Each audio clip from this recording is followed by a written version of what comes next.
Welcome to Master Trader's Chart of the Week. I'm Dan Gibby, and in this lesson, I'm going to teach you one of our strategies called the Climactic Buy Setup, since I found a number of these while scanning in preparation for next week after last week's market sell-off. We are technical-based traders. Everything starts with a compelling pattern. No setup, no trade. Then we take that picture or setup and we see where is it in the overall trend, multiple time frames, support and resistance. Is it showing relative strength or weakness? What are the broader markets doing? And then we put on a trade on the time frame that we're trading. Every one of these are what we call bullish money patterns. They work on all time frames. They work on anything that moves. And you obviously can flip them over, and the bearish counterpart of this works on every single one of these. So you take each one of these pictures, you go back to the prior slide and apply those other concepts, and it tells you whether you have a good setup or not. Now, you're going to notice fairly quickly that the Climactic Buy Setup is not even on this page. And that's because, well, I only wanted to put 9 on here, and we do have others, and we don't trade them that frequently, and because they're just counter trend trades. And a derivative of the Climactic Buy Setup, I'm going to be talking about this. Just keep this picture in mind, a W bottom. So I found this when I was scanning, and then I blew up the chart, went back a couple months, and I said, wow, there's Climactic Buy Setups all over the place. So what is a Climactic Buy Setup? Well, we want multiple fluid bars down. What does fluid means? You have controlled lower lows, lower highs, red bars, and we want it to accelerate far away from the 20-period moving average, which is this blue line on our daily chart. And then we're looking volumes of plus, because that's showing people dumping. And as I said, these are counter trend trades the majority of the time. Sure, it's possible to get a climactic in an uptrend, but it's not going to get far from the 20 like this if it's in an uptrend. And then we're looking for a bullish reversal. There's different types of reversals. There's 1-bar reversals, 2-bar reversals, 3-bar reversals, consolidation over time, making a base of support. And then you have this retest, double bottom. So double bottoms are actually the most reliable from a climactic buy setup because it's proven itself and you have a huge price void. A price void, when you have climactic moves down like this, means once it reverses and starts to bounce when you get the selling exhaustion, there's very little resistance to stop a counter trend move back up. Our typical, just rule of thumb, targets on these is a 1/3 to 50% retracement of the fluid move down. I'm not talking about bear sandwich today, but this was so beautiful.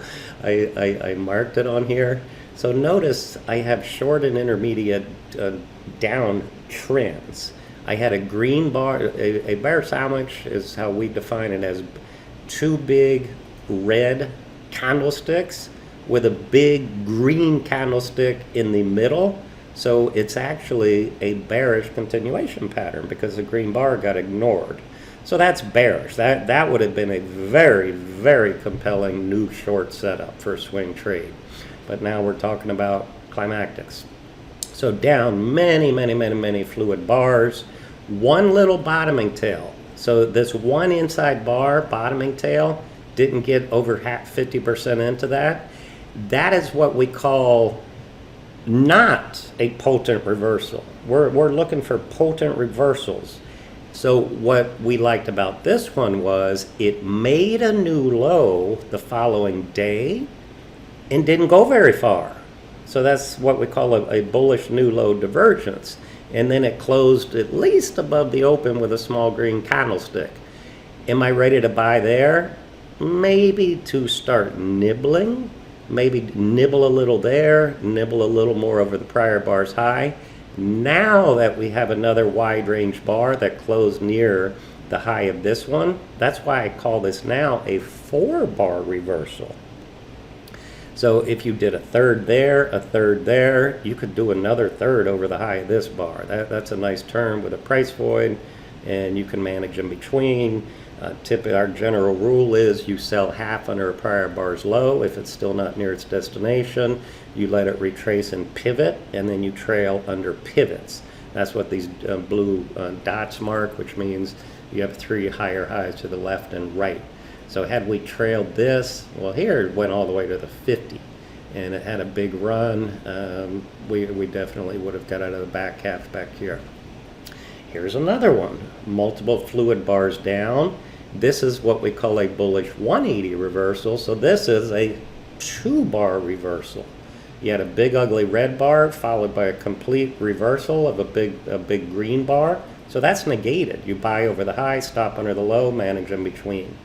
Now I'm marking this one because it's not quality. This was a breakout failure. That's a bearish gap that closed below the prior pivot low, looked lower, and it got its sea legs back here in an area of this prior low of the bullish 180, which is bullish. And so it's another multiple bar turn. So yes, you could have traded that.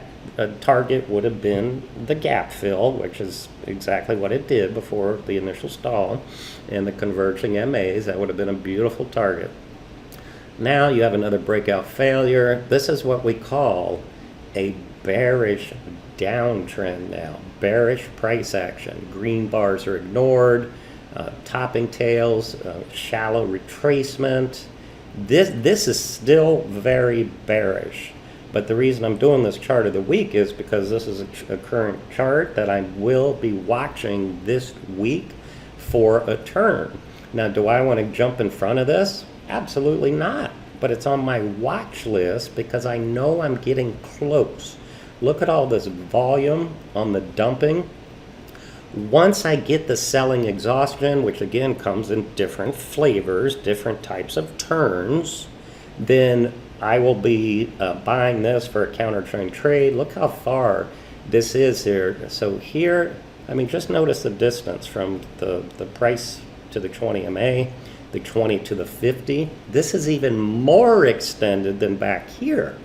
The price is further from the 20, number one, and number two, the distance from the 20 to the 50 is wider.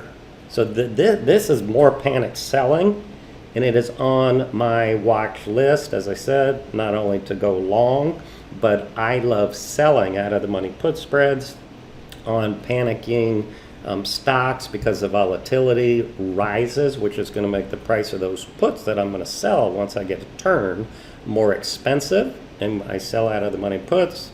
I'll manage it the same way, trailing stops on the bounce back up, and look forward to that this week. There's a number of others that are on my watch list, but I just wanted to do this chart with that lesson since I found a number of those on the same chart.